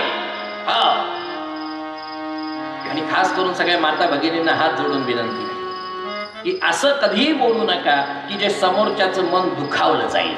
म्हणून मी प्रत्येकींना हे सांगतो, सत्यम ब्रूयात, खरं बोला. प्रियम ब्रूयात, गोड बोला. आता काही काही हुशार मुली असतात, मला शिकवतात त्या, गुरुजी सत्य कधी गोड असतं का? ते तर कटू असतं. म्हटलं अगदी खरी गोष्ट आहे. पुढचं वाक्य नीट आहे. न ब्रूयात, असं बोलू नको. कसं? सत्यम प्रियम, सत्य आहे पण कटू आहे असं बोलूच नको बाई. मौन राहा, मौनात राहा. कारण आपल्या बोलण्याने समोरच्याचं मन दुखावणार. मग अशा वेळेला बोलायचं नाही. आपल्या शब्दाने कधीही कोणालाही दुखवू नका, हे लक्षात घ्या. आता आपल्याकडे एक नवीन भाषा आहे. नवीन म्हणजे ती पूर्वापार चालत आलेली. त्या भाषेचं नाव आहे टोमणे. तुमचं काय बघायचं बाई, तुमचं काय, तुमचं काय, आजचं काय, सगळं होतं. आत्ताच पार्लरला जाऊन आलेली दिसत आहे, नवीन घेतलेली दिसते साडी, डिझाईन छान, कलर छान, वगैरे वगैरे वगैरे. ती वळत नाही लगेच म्हणतात काय भुतळी दिसते बाय कशी ती. अरे अरे अरे, इतकं वाईट बोलावं, तोंडावर इतकी खोटी स्तुती करता तुम्ही आणि ती वळत नाही तर लगेच इतकं घाणेरडं बोलतात. हे सगळं दोष आहे बरं का, हा पाप आहे, हे लक्षात घ्या. आत्मस्तुती आणि परनिंदा प्रायश्चित्ताचे प्रकार दिलेले त्याच्यामध्ये.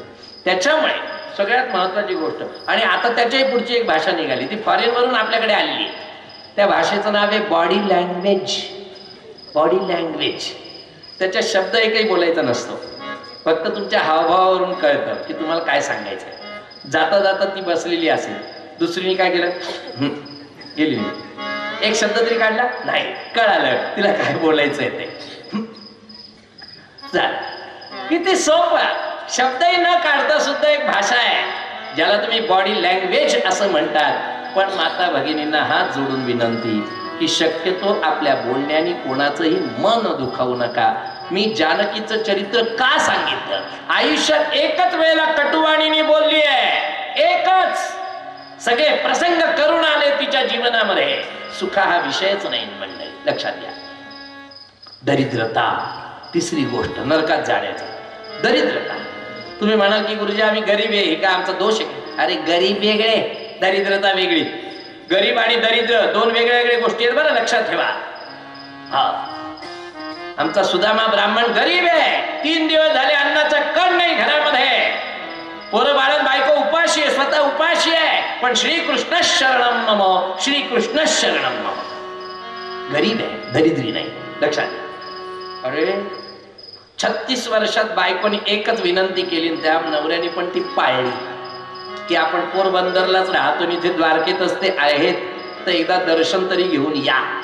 काय गंमत आहे म्हणताय. तो सगळा प्रसंग सांगताना तुम्ही सगळे रडाले, इतका दिव्य प्रसंग आहे. पण दरवाजात आल्यानंतर जेव्हा नाव त्या द्वारपालाने सांगितलं, सुद्धा मा म्हणायच्या आता प्रभूजे धावत सुटले. सुनते ही डोळे चले आए मोहन, सुनते ही डोळे चले आए मोहन, लगाया गले से सुदामा मोहन, लगाया गले से सुदामा मोहन, हुआ रुक्मिणी को बहुत ही अजंता, हुआ रुक्मिणी को बहुत ही अजंता, ऐसा अजीब आ गया है,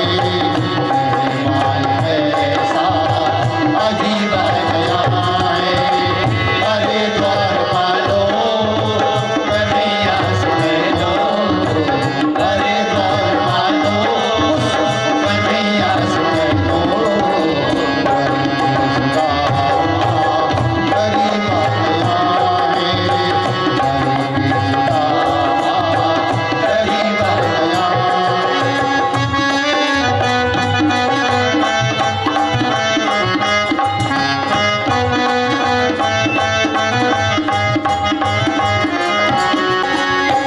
पर में अपने सुदामा बिठाए, पर में अपने सुदामा बिठाए, चरण आंसुओं से श्याम ने धुलाए, चरण आंसुओं से श्याम ने धुलाए, बराबर में अपने सुदामा बैठाए, चरण आंसुओं से श्याम ने धुलाए, बराबर में अपने सुदामा बिठाए, चरण आंसुओं से श्याम ने धुलाए, चरण आंसुओं से श्याम ने धुलाए, न घबराओ प्यारे जरा तुम सुदामा, न घबराओ प्यारे जरा तुम सुदामा, खुशी का सवाल तेरे करीब आ गया है, तेरे करीब आ गया है, अरे द्वारपालो कन्हैया से कह दो, अरे द्वारपालो कन्हैया से कह दो, करीब आ गया है, न जाने कहाँ से भटकते भटकते, न जाने कहाँ से जमाने महल के करीब आ गया है,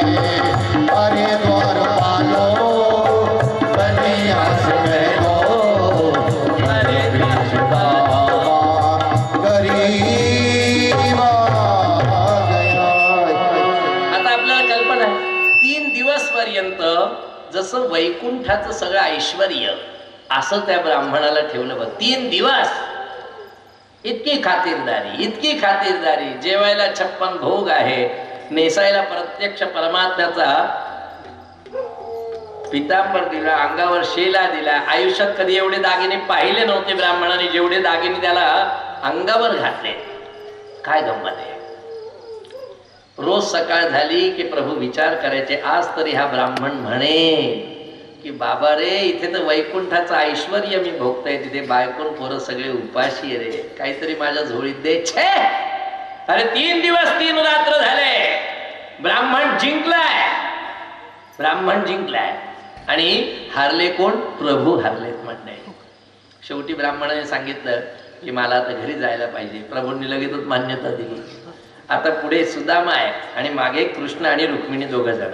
तर रुक्मिणीने मागून काय सांगितलं, काय म्हणे काय झालं म्हणे 16 गाठणीचं धोतर नेसले. किती? 16 गाठणी, 16 ठिकाणी फाटलेले विचारायचा ब्राह्मणाचं धोतर आणि 16 गाठणी त्या धोत्राला. आणि खरंच परिस्थिती, ज्याच्याकडे विद्वत्ता आहे, ज्याच्याकडे आचार विचार आहे, तो गाठणीचेच धोतर विचारा नेसतो.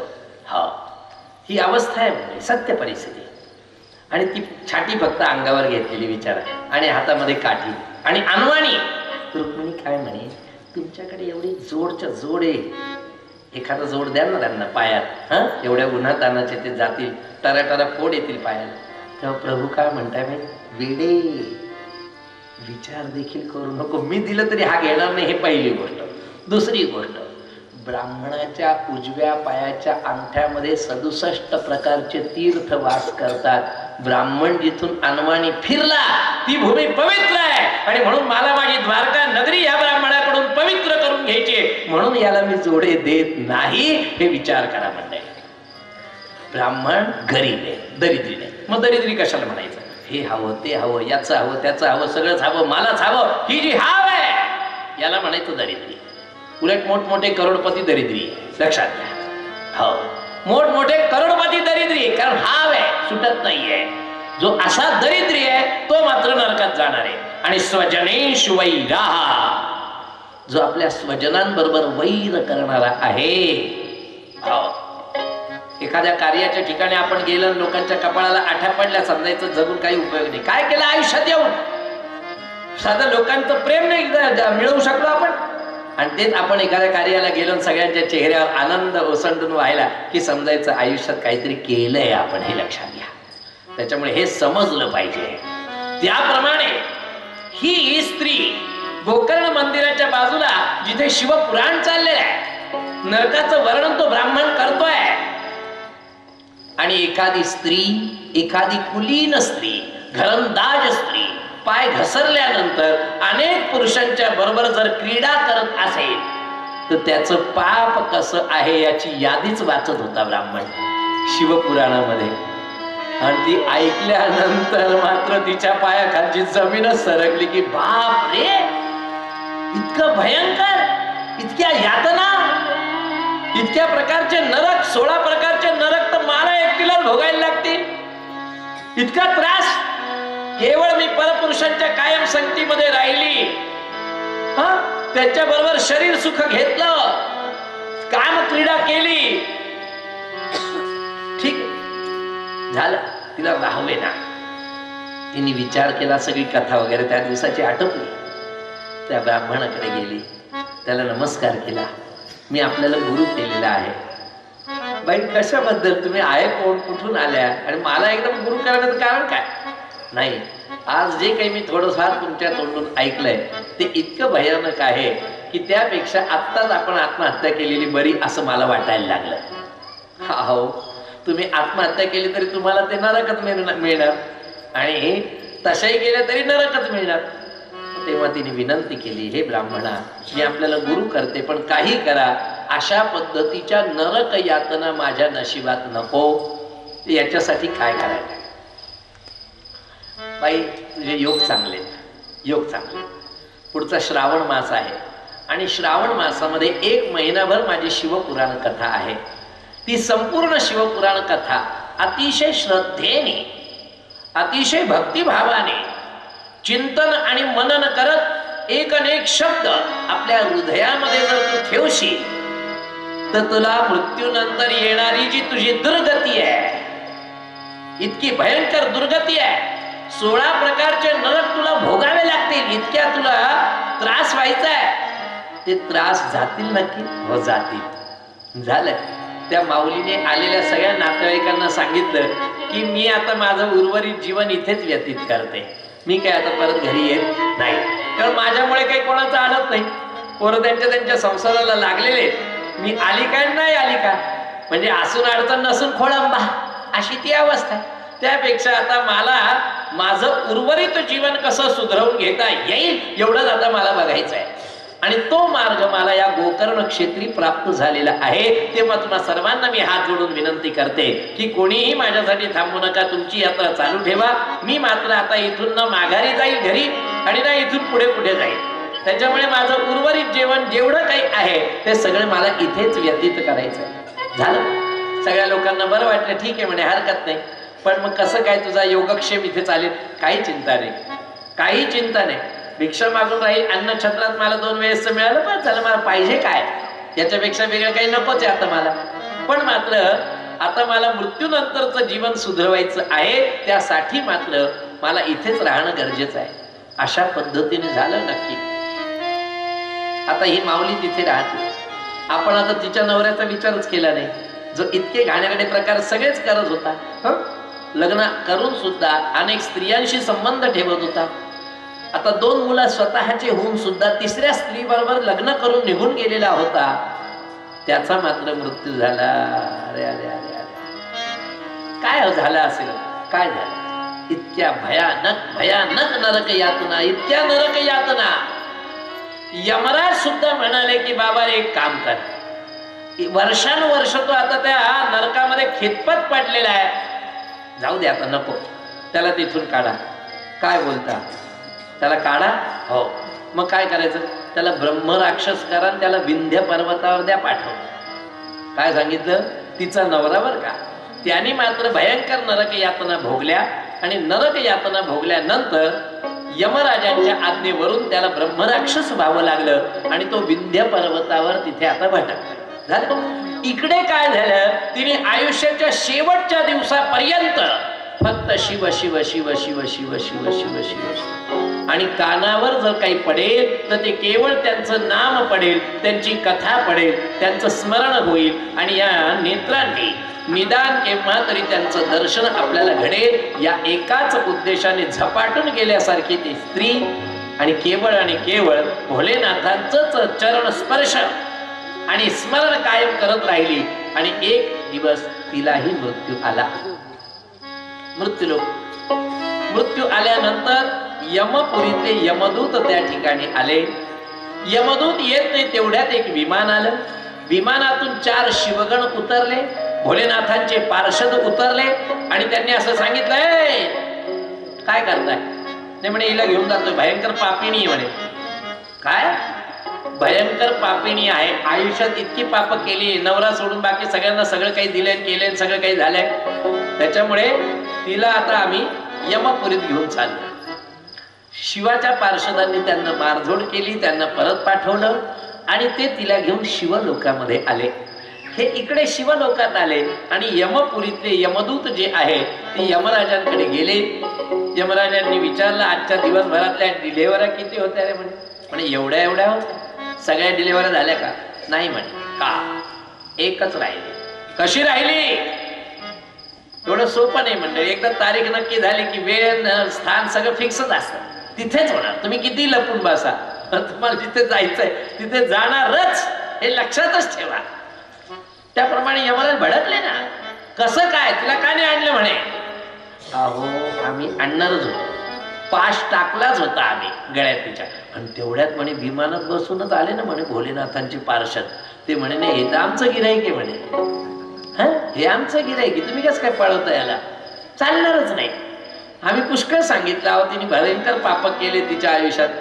आणि मग यमराज हसले आणि मग यमराजांनी असं सांगितलं, नीट ऐका, की ज्याच्या शरीरावर भस्म दिसेल ना तुम्हाला, ज्याच्या शरीरावर भस्म दिसेल किंवा ज्याच्या शरीरावर रुद्राक्ष धारण केलेला असेल, कुठेही का असेल, मग तो गळ्यात असेल, कानात असेल, बाहुला असेल, मनगटात असेल, कुठेही का असेना, पण ज्याच्या अंगावर, शरीरावर रुद्राक्ष धारण केलेला असेल त्याला कधीही चुकूनही इकडे आणू नका रे बाबांनो. हो हो, नाही बरं, भोलेनाथ आपलं यमलोक सुद्धा हडप करून घेतील. त्याच्यामुळे त्या लोकांना शिवलोकातच जायचं असतं. ते अंततो गत्वा कुठे जातात तर शिवलोकात जातात. आता या स्त्रीला शिवलोकात गेल्यानंतर ओ हो हो, कोटी सूर्यांचं तेज, प्रत्यक्ष शिव पार्वतीचं दर्शन घडलं.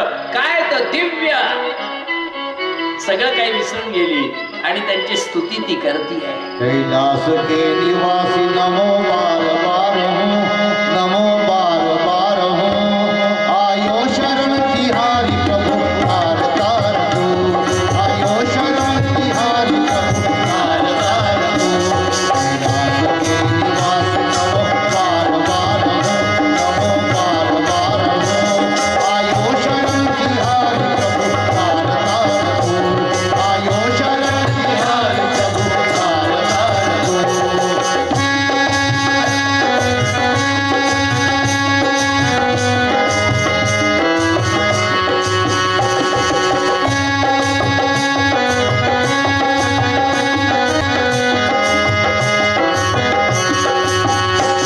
भक्तों को कभी शिव तूने निराश ना किया, भक्तों को कभी शिव तूने निराश ना किया.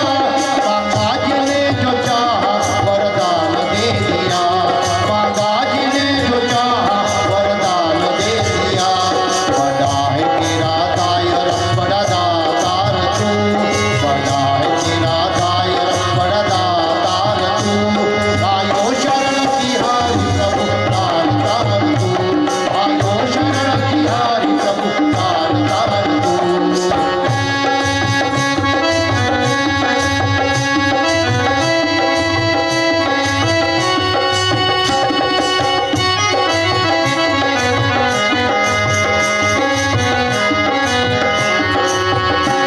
बखान क्या करूं मैं लाखों के ढेर का, बखान क्या करूं मैं लाखों के ढेर का.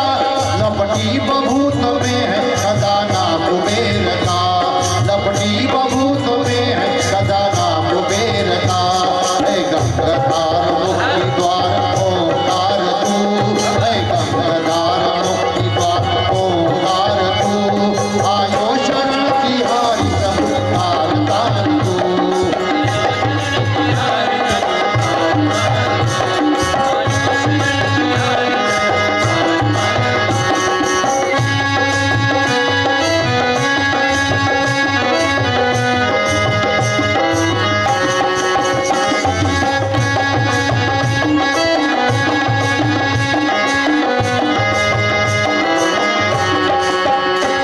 क्या क्या नहीं दिया है हम क्या प्रमाण दे, क्या क्या नहीं दिया है हम क्या प्रमाण दे. बस गए प्रभु शंभू तेरे तेरे नाम से, बस गए प्रभु शंभू तेरे नाम से. जहर पिया जीवन दिया इतना उदार तू, जहर पिया जीवन दिया इतना उदार तू. आयो शरण तिहारी प्रभु तार तार तू, आयो शरण तिहारी प्रभु तार तार तू. कैलास के निवासी नमो बार बार हूँ, नमो बार बार हूँ, आयो शरण तिहारी प्रभु तार तार तू, आयो शरण तिहारी प्रभु तार तार तू, आयो शरण तिहारी प्रभु तार तार. नमो पार्वती पतये हर हर महादेव. आता झालं असं की पार्वतीला ती खूप आवडली आणि पार्वतीने तिला आपलं सखी बनवलं. बघा हा, एका स्त्रीच्या जीवनामध्ये केवढे मोठे बदल झाले. पती असेपर्यंत, म्हणजे जवळ असेपर्यंत तो कसाही जरी वागला तरी ती मात्र एकनिष्ठ राहिली. पती मात्र सोडून गेल्यानंतर तिने सगळे उद्योग केले जे कधीही कुठल्याही स्त्रीनी करणं योग्य नाही, सगळं काही. आणि त्यानंतर एक वेळेला असं झालं की जबाबदारीतून मुक्त झाल्यानंतर तिला कुठेतरी या गोष्टीची जाणीव झाली आणि तिला मार्ग देखील सापडला की शिवपुराण तू श्रवण कर, मनापासून श्रद्धेने भक्तीने कर. आणि खरंच तसं झालं. आज परिस्थिती अशी की ती शिवलोकामध्ये आहे आणि पार्वतीची भक्त झालीये, तिची सखी झालीये, तिची मैत्रीण झालीये, तिची दासी झालीये, सगळं काही इतक्या जवळ ती आहे. एक वेळेला पार्वती जवळ खूप रडली ती. पार्वतीने विचारलं, रडण्याचं कारण काय? याला म्हणतात पत्नीवर काय का. ती काय म्हणाली की माझ्या पतीने मला भयंकर यातना दिल्या, त्यामुळे माझ्याकडून भयंकर मोठं पापाचरण झालं. त्याचे फळही मला भोगावे लागले, पण मला मार्ग मिळाला आणि म्हणून मला आपल्या चरणांचा आश्रय देखील मिळाला, आपल्या चरणांचं दर्शन मला घडलं. पण हे भगवती, हे जगदंबे, तू तर सगळ्यांच्या इच्छा पुरवणारी आहे ना. यम यम चिंतयते कामम तंतम प्राप्नोति निश्चितम परमैश्वर्यमतुलम प्राप्स्यते भूतले पुमान. तू सगळ्यांच्या इच्छा कामना पुरवते ना ग. मग पार्वतीने सांगितलं, हो पुरवते. मग काय, माझे पती कुठे आहे हे मला बघायचं. कारण त्यांना सुद्धा अशीच भयंकरच काहीतरी योनी प्राप्त झाली असेल, त्यांना नरक प्राप्त झाला असेल. कारण मला माहिती आहे मी असताना पर्यंत तर त्यांच्याकडून इतकी पाप घडली, पण ते कुठे असतील, कसे असतील ते मला ऐकायचं आहे. पार्वतीने तिला जवळ घेतलं की त्या पतीने तुला इतक्या यातना, इतका त्रास दिलाय, पण तरी सुद्धा अजूनही त्या पतीबद्दल तुला एवढी आत्मीयता आहे. खरोखर तुझी कमाल आहे, तुझी धन्य आहे. याला केवळ एकच कारण की शिवलोकात आल्यानंतर भोलेनाथांचं दर्शन घडलं की आपोआपच आपल्या देखील इच्छा त्या पद्धतीच्या होतात. आणि म्हणून तिने लगेचच तपास करायला सांगितला. तेव्हा असं कळालं की तो यमपुरीत नरक यातना भोगत होता अनेक वर्षपर्यंत, आणि नंतर मात्र त्याचं रूपांतर ब्रह्म राक्षसामध्ये झालं आणि सध्या तो विंध्य पर्वतावर आहे. अरे बाप रे. आणि विंध्य पर्वतावर एखाद्या पर्वता समान तो आहे.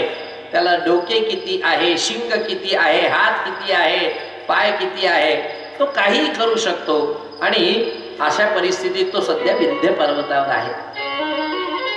पार्वतीने जसं तिला सांगितलं, ती रडायला लागली की माझ्या पतीची इतकी वाईट स्थिती. अरे अरे अरे अरे माते, एकच इच्छा आहे, त्यांना या सगळ्या भयंकर यातनेतून, या योनीतून तुम्ही मुक्त करा. हा बरं. नाही तर एखादी म्हणाले आज मला काय घेणं, मला काही कमी त्रास दिला काय त्याने, मी तर म्हणते याच्यापेक्षा अजून काही वाईट असेल तर ते बघावं, तसंही करा ते. पण नाही ना. हा. आणि तिने विनंती केली पार्वतीजवळ की माते असं काही करता येईल की त्यांना या योनीतून त्यांची मुक्तता होईल. होईल. कशाने? जर तुझ्या नवऱ्याने शिवपुराण कथा ऐकली तर. पहा गंमत काय. आता तो ब्रह्म राक्षस, तो असे काही देवाचं नाव तरी ऐकलेलं घेईल का? तो कधीच नाही. आणि शिवपुराण कथा. आणि म्हणून पार्वतीनेच ती व्यवस्था केली. पार्वतीने काय केलं, तुंबरूला बोलवलं. कोणाला बोलवलं? तुंबरू, जे परम शिवभक्त आहे. आपल्याकडे दोघं जण आहेत, नारद आणि तुंबरू. नारद जे आहे ते परम वैष्णव आहे, ते विष्णूंचे भक्त. तर तुंबरू जे आहे ते परम शैव आहे, म्हणजे शिवभक्त आहे. त्या तुंबरूला बोलावून घेतलं आणि सांगितलं की तुंबरू, मला असं कळालंय की हिच्या गेल्या जन्मातले जे पती आहे ते सद्यस्थितीत विंध्य पर्वतावर ब्रह्म राक्षस म्हणून आहेत. त्यांना त्या योनीतून मुक्त करायचंय. त्यांना शिवलोकात कसं आणता येईल ते बघा. याच्यासाठी त्यांना शिवपुराण श्रवण होणं गरजेचं आहे. कसं करता येईल? झालं. तुंबरूंनी सांगितलं की ती जबाबदारी तुम्ही माझ्यावर टाका, मी बघतो. आणि असं म्हणून तुंबरूंनी काय केलं की स्वतः तुंबरू शिवपुराण कथा करताय हे ऐकल्यानंतर तिन्ही लोकातले सुर नर मुनी जन सगळेच्या सगळे विंध्य पर्वताजवळ आले. तिथून जे आहे तर त्याला यमपाश आणि शिवपाशामध्ये त्या ब्रह्मराक्षसाला बंधन केलंय, बांधून टाकलंय. आणि त्याला अशा ठिकाणी नेलं की एका परम पवित्र असणाऱ्या तीर्थाजवळ त्याला बांधून ठेवलाय, एका वृक्षाला, त्या ब्रह्मराक्षसाला. आणि सगळा समोर समुदाय जमलेला आहे, सुर नर मुनिजन सगळे जमलेले. आणि तुंबरू आता शिवपुराण कथा करतात. ते मूळ उद्देश काय, याला ऐकवायचा आहे, जो ब्रह्मराक्षस आहे, ज्याला बांधून ठेवलंय. आणि खरोखर शिवपुराण कथेचं श्रवण झालं आणि एका दिव्य देहामध्ये त्या ब्रह्मराक्षसातून निर्माण झाला एक दिव्य देह. वंदन केलं, साष्टांग दंडवत केलं आणि मग तुंबरुनी असं सांगितलं की तू परम भाग्यवान आहे, याला कारण तुझी गेल्या जन्मातली ही पत्नी आहे. अशी पत्नी जर मिळाली नसती तर मात्र आता सुद्धा तू ब्रह्मराक्षस म्हणूनच भटकत राहिला असता. आणि याला जबाबदार केवळ ही आहे की तुला या भयंकर योनीतून तिने तुला मुक्त केलंय. आता तुझा योग चांगलाच आहे, तुला शिवलोक प्राप्त होतो आहे. अशा पद्धतीने हे दोघही पती पत्नी शिव आणि पार्वतीच्या सेवेसाठी म्हणून पुढचं संपूर्ण जन्म त्यांनी व्यतीत केलेला आहे. पण या सगळ्या कथेच्या मागे आपल्याला पाहायचंय ते काय, ते हे पाहायचंय की केवळ आणि केवळ शिवपुराण कथेचं श्रवण केल्यानंतर सुद्धा इतका दिव्य देह मिळतो, शिवलोक प्राप्त होतो, प्रत्यक्ष भगवती अंबा जगदंबा जगज्जननी पार्वतीच्या सखी होता येतं, भोलेनाथांच्या चरणाचं दर्शन आपल्याला घडू शकतं, सगळं होऊ शकतं. मात्र त्या पद्धतीने आपण तिथपर्यंत पोहोचलं पाहिजे. आणि म्हणून हात जोडून विनंती, मला कथा करण्यामध्ये तर आहेच इंटरेस्ट, ते तर मी करणारच आहे. वेळ कसा मिळतो, किती मिळतो तेही आपल्याला बघायचंच आहे. पण अजून एक महत्वाची गोष्ट अशी की जसं मी तुम्हाला सुरुवातीला एक असं सांगितलं होतं की उद्यापासून रोज कथेमध्ये तुम्हाला मी काही उपाय सांगत जाणार, बरोबर. पण ते मी मध्ये मध्ये न सांगता असं करायचं, कथा सलग चालू ठेवायची आणि शेवटच्या अर्ध्या तासामध्ये फक्त आणि फक्त उपाय मी सांगणार, लक्षात आलं. आणि मग भजन होणार. आरतीची कोण मानकरी आहे त्यांची नावं एकदा जाहीर झाली की भजन होईल आणि भजनानंतर लगेच आरती होईल, बरोबर, लक्षात आलं. या पद्धतीने उद्यापासूनची कथा, त्याच्यामुळे जास्तीत जास्त संख्येने येण्याचा प्रयत्न करा. कथा आहे, कोणालाही तिकीट लागत नाही, पण मात्र कोणाच्याही घरी गुळखोबरं घेऊन आम्ही निमंत्रण करायला येणार नाही. तुम्हाला जर खरोखर स्वतःची आत्मोन्नती करून घेण्याची इच्छा असेल अशा सर्वांनी मात्र तिथे यावं. कारण आता परवा झालेल्या कथेमधले जे अनुभव आहे त्याच्या मला असं वाटतं की तुम्ही 1/3 पण नाहीये, 30% पण नाहीये. इतकी भयंकर गर्दी, इतकी भयंकर गर्दी. शेवटच्या दिवशी 14,500 लोक जेवले, म्हणजे याच्यावरून तुम्ही समजून घ्या. तर त्याच्यामुळे एकच विनंती की मी पोट तिडकीने सगळं सांगणार, इथून मनापासून हृदयापासून. आणि मी तुम्हाला शब्द सांगतोय, सांगितलेला उपाय तुम्हाला उपयोगी नाही झाला तर भोलेनाथांच्या चरणाची शपथ घेऊन सांगेल, अजून काय सांगू, बरोबर. कारण तेच दाता, तेच त्राता, तेच करता, तेच हारता, ते धरता, हे लक्षात घ्या. करता, धरता आणि हारता म्हणजेच काय, उत्पत्ती, स्थिती आणि लय, या तीनही गोष्टींसाठी समर्थ फक्त आणि फक्त भोलेनाथ आहेत. आणि म्हणून कथा श्रवण अतिशय मनोभावे करू. त्याच बरोबरीने त्याच कथेतून, त्याच पुराणातले काही महत्वाचे दाखले आणि काही महत्वाचे उपाय मी आपल्याला सांगेन. अगदी लहान पोरं रात्री ते झोपेत दचकतात, बरोबर, अगदी रात्री झोपेत दचकतात, ते रात्री गादीत शू करतात. इथपासून ते म्हाताऱ्या मंडळींना गुरुजी फार बडबड करत होते. कोणी घरी आलं ना की त्यांची बडबड बडबड बडबड. कालच मला सांगितलं, कालची गोष्ट, त्यांना अगदी घरगुती उपाय मी दिलेला आहे. आणि मी म्हटलं 15 दिवसात म्हाताऱ्याचं बोलणं बंद होईल. बंद म्हणजे हे जी बडबड झाली, बोलणं नाही बंद होणार. तुम्हाला वाटेल की मी काय असं करेन, मुळीच नाही. पण काही काही वृद्ध मंडळी असे असतात की त्यांना भ्रम होऊन जातो. एखादी व्यक्ती घरी पाहुणा आले की ते वारंवार त्याच्याशी वेगळं वेगळं ते बोलत राहतात वगैरे असं. तर अगदी लहान बालक दचकतात बिचकतात पासून वृद्धांपर्यंत सगळे उपाय येणाऱ्या 6 दिवसामध्ये सगळे होणार. पण मला संख्या तुमची हवी.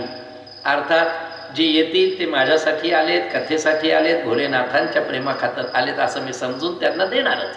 पण मात्र आपल्या गावामध्ये वाहती गंगा आहे आणि साधं स्नान देखील आपल्याला करता आलं नाही.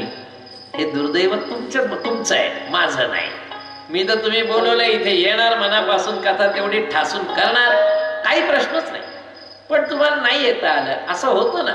मी पण रामकुंडाच्या जवळ माझं ऑफिस आहे, लांबून लांबून लोक येतात, परप्रांतातून लोक येतात, बिचारे स्नानदान करतात आणि पुण्य घेऊन जातात. आम्ही काठावर बसतो, कोरडे पाषाण, एकदाही डुबकी मारत नाही. नशीब, आमचं कर्म म्हणायचं. तसं मात्र होऊ देऊ नका, एवढंच मात्र तुम्हाला मी सांगतोय. कारण ही जी वाहती गंगा आहे, भागीरथी आहे, ही तुमच्या गावातनं 6 दिवस सलग आता वाहणार आहे. आजचा दिवस सोडला तर तशी ती 8 दिवस आहे. पण आपली कथा मात्र 7 दिवसाची असल्यामुळे पहिला दिवस आज झालाय. आज केवळ आणि केवळ महात्म्य सांगितलं. कथेला सुरुवात झालेली नाहीये हे आत्ताच सांगतोय. जसं भागवताचं महात्म्य पहिल्या दिवशी असतं तसं शिवपुराण कथेचं महात्म्य फक्त सांगितलंय. उद्यापासून अशी दिव्य कथा आहे मंडळी की जी तुम्ही शिवपुराणात देखील कदाचित याच्या आधी ऐकलेली आहे का नाही मला माहीत नाही, पण मी तुम्हाला खात्रीने सांगतो की इतकी दिव्य कथा आहे आणि इतकी श्रवणीय आहे की खरोखर लक्षात राहावी, ठेवावी अशी ती कथा आहे. मी आयोजकांना विनंती करतो की आजच्या आरतीच्या मानकऱ्यांची नावं त्यांनी सांगावी.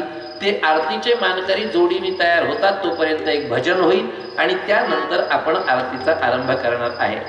हो,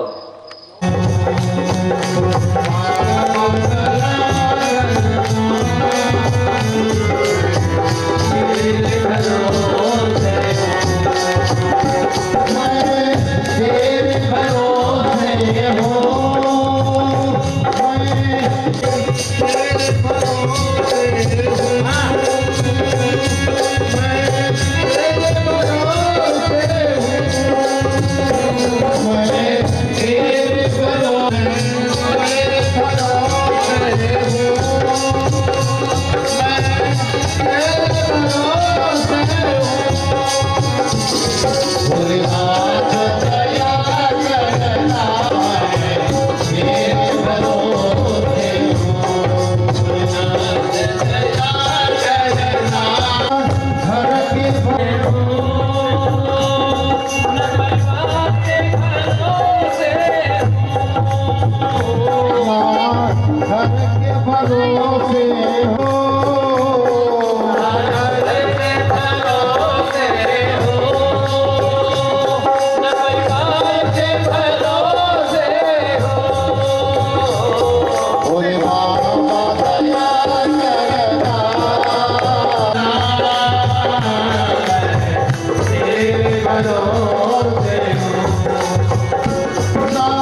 को